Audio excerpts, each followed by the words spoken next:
Salazar here.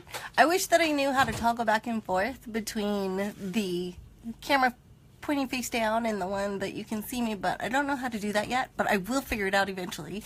I'm just going to start showing you some of the fun stuff that I've been doing and explain a little bit about the gel press plate.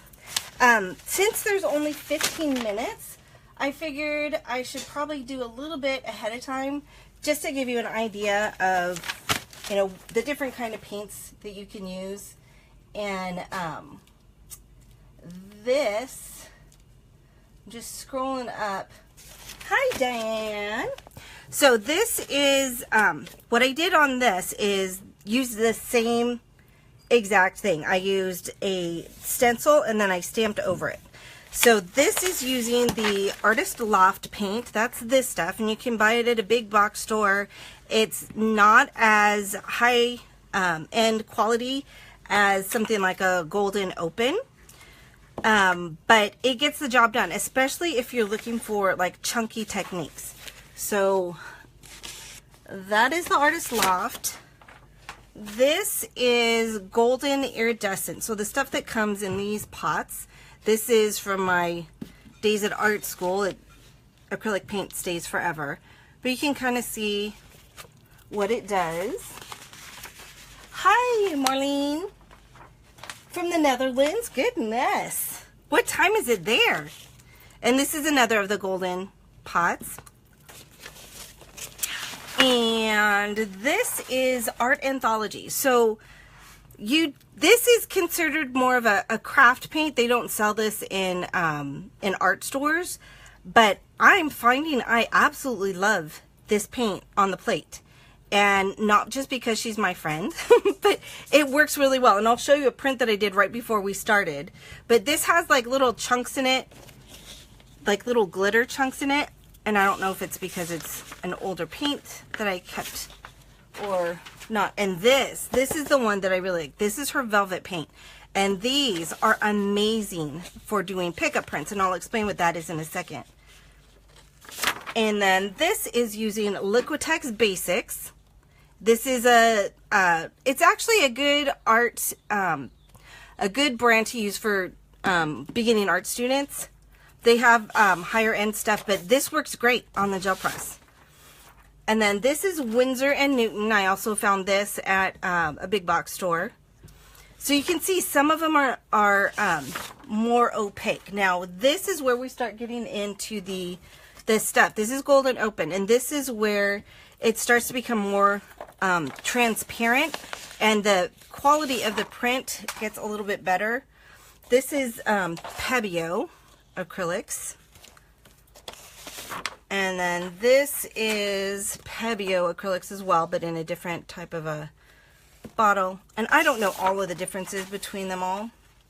And then this is Deco Art Media. I use this one a lot, and this one has pretty a pretty transparent type of a print as well. Okay, so I'm going to show you some of the fun stuff that you can do on this. I started before I hit play. I did one print, and that was this. And it looks like there's so much amazing going on, but all I did was add this to a dirty plate, because this is how I leave my plates all the time. And oh, hi Fran. Oh, hi Margie. Hi everybody.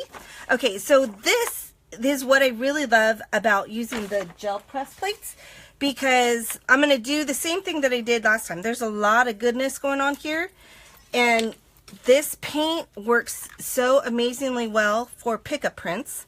And basically a pickup print is just that. We're not trying to get real fancy with names or anything.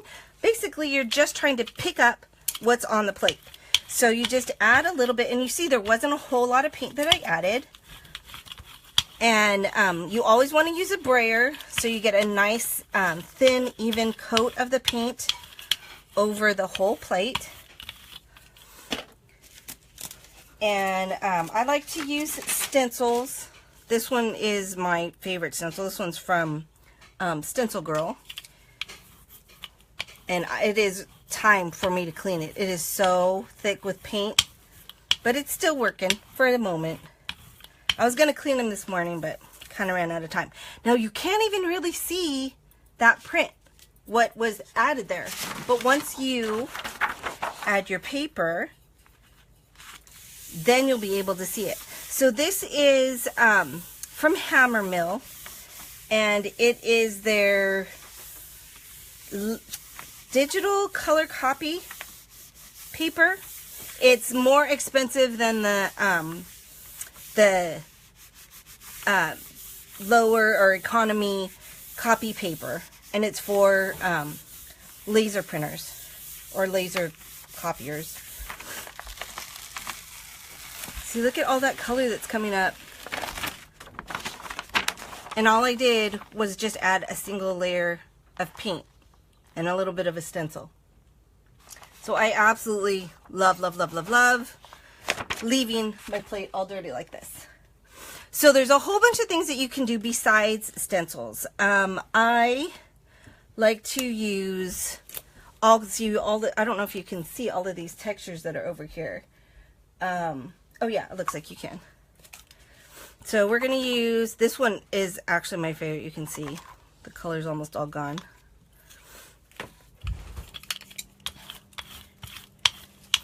And one of my favorite things to use is embossing folders. And it's something that probably all of us have in our stash for our scrapbooking and card making. And I personally like to have more than one. This is what my embossing folder looks like, all clean and pretty. This is from Spellbinders. It's called Medallions. It's my Medallions design.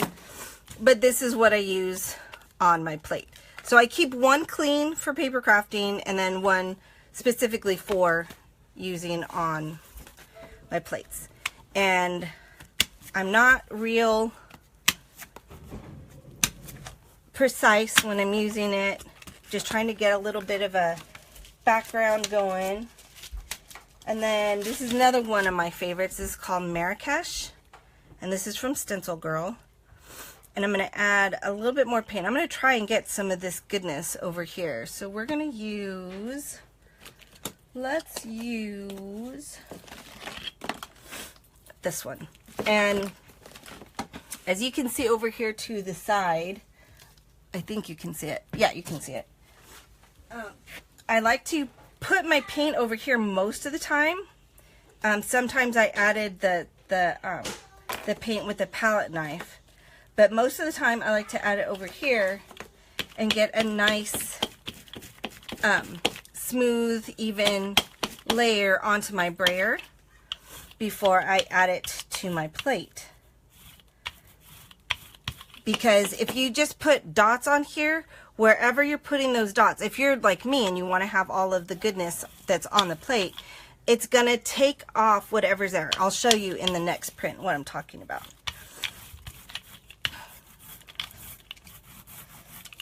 Okay. And then let's add some more texture. You can use, this is for latch hook rugs. And it gives you a really cool grid texture.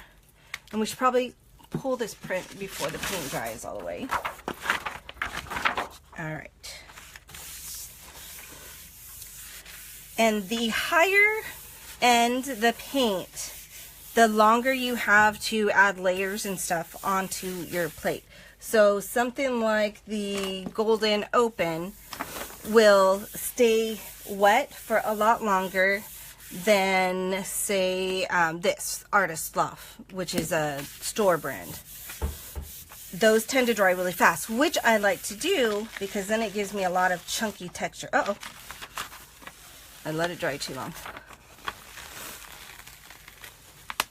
There we go. So it pulled up a little bit of my paper because I let it dry too long. Right here. So I'll just pull the paper off because I don't want it to mess up the next prints. But it gave a really cool texture. You can barely see, you know, I'll use a darker color for the embossing plate on this next one. So there's no wrong answer on this. Okay, let me show you about the dot, adding the thing like Margie just said, to the dot and spread. Okay, so up here we have all of this paint. Oops. We have all of this paint. So I think it's wet enough still to show. So if you add dots up here and then spread it on the plate, it should, and it's not going to do it because it was already too dry. Well, you can kind of see there, it's, the dots tend to pull up the paint underneath. And you know what? Here's what I'll do. I'll show you right now. I love this color. Okay, so if I was going to do this again, say I'm going to add this purple, and I add a dot. When I go to do this, you can see where the paint was. And it's adding little, I mean, it's texture if you want to use it as texture, but that's not what I was going for. All right, so other things you can use. A piece of leather. Yes, leather works. Anything can be texture on your plate. Even, this is shelf liner. Do shelf liner. We'll just do a lot of different textures on this one. And the harder you push, the bigger the circles get. Stamps. Stamps work.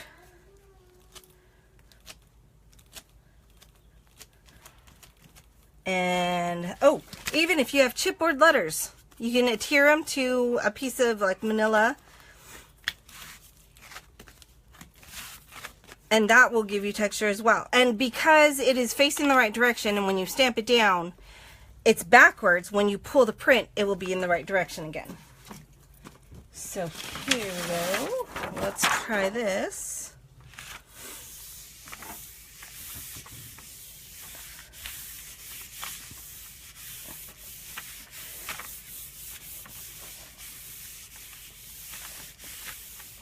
And hopefully we will get some of that stuff from the edges too. Woo-woo! Look at all that. Because I waited a long time, you missed a lot of some of the paints in here. So there's still a lot of stuff on here, but that's going to make a really cool print too. But it did pull up some of this on the outside edge. You can see the leather. You can see all of that stuff. So let's do another one.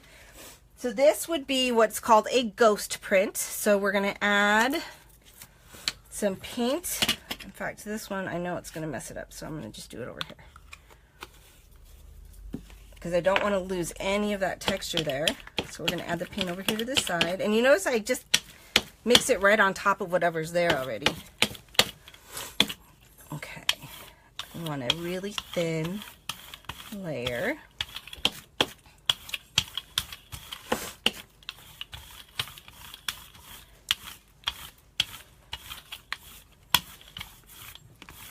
Okay, and then we'll pull out my chunky favorite.